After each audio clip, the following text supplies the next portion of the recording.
Vamos direto à redação do jornalismo da Rede Record em São Paulo, onde está a Luciana Liviero. Olá, Luciana. Boa tarde, Celso. A gente começa hoje com as informações ao vivo da reconstituição que a polícia faz neste momento da morte de Ana Cláudia Melo da Silva.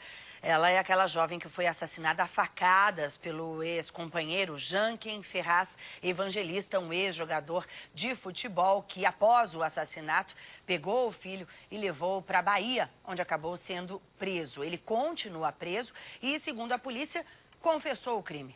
A repórter Ana Paula Neves está em frente ao prédio onde a Ana Cláudia morava e é aí, né, Ana, que acontece a reconstituição.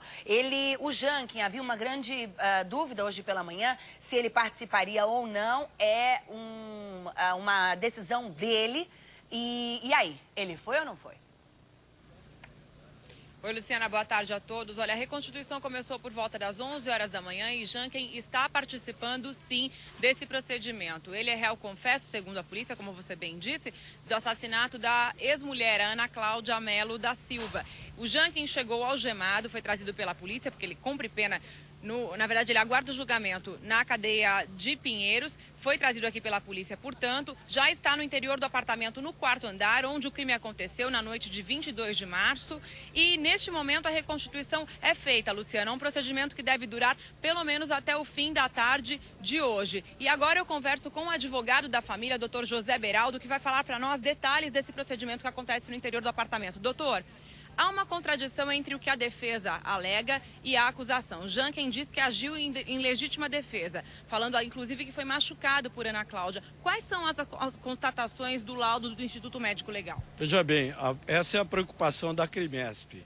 A doutora Ademar Gomes nos encarregou nesse aspecto, nesse sentido. Nós estamos mostrando, a perícia está aí elaborando todo o trabalho, a reconstituição do crime.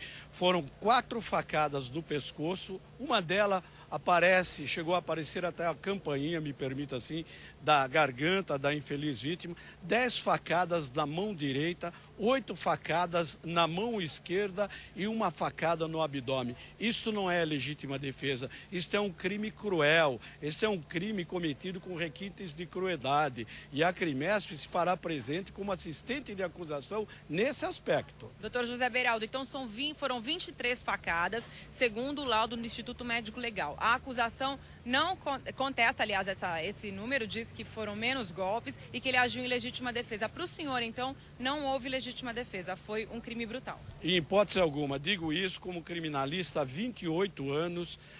Legítima defesa ocorre quando alguém repele uma injusta agressão, ou seja, se defende de um mal iminente, de um ataque que está ocorrendo e defende-se de forma moderada e não dessa forma violenta, drástica, da maneira como foi. Não há legítima defesa nesse aspecto. Nós temos consciência e tranquilidade que, à luz da lei, da jurisprudência, o tribunal do júri irá condená-lo por crime de requinte de crueldades. E a criança continua ainda sob a guarda da mãe do Janken, lá em Teixeira de Freitas, interior da Bahia? Por hora, sim. Doutora Ademar Gomes já mandou outra equipe, já está trabalhando nesse ponto, qual é? De buscar a criança para que haja aquela guarda compartilhada. E, posteriormente, nós adotaremos outras medidas. O que importa nesse momento é mostrar que não houve legítima defesa.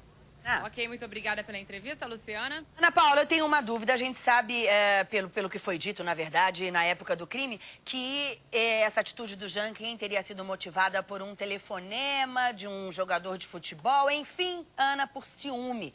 Isso pode ser qualificado como motivo fútil, motivo torpe? E, portanto, ser um homicídio qualificado, daí agravar a pena?